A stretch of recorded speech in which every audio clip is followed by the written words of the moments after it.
For patients who've been diagnosed with melanoma, it's often a question of what is melanoma? And melanoma is quite simply an abnormal proliferation of the cells that give you pigment.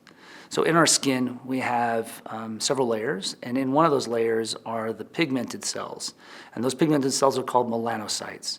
And they're supposed to lay in that layer and allow for pigment to give us protection from the sun, absorb some of that radiation. Because we may have different amounts of sun exposure, depending on where we live or how often we're outside, we may need more or less melanocytes, which means they have to grow and proliferate when they're needed and then kind of go away when they're not.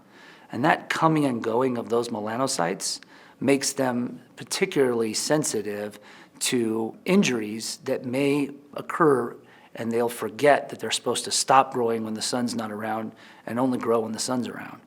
So they start to grow in a proliferation when they're not supposed to because of damage from the sun or because you don't have very many of them and they're really hit hard by the sun.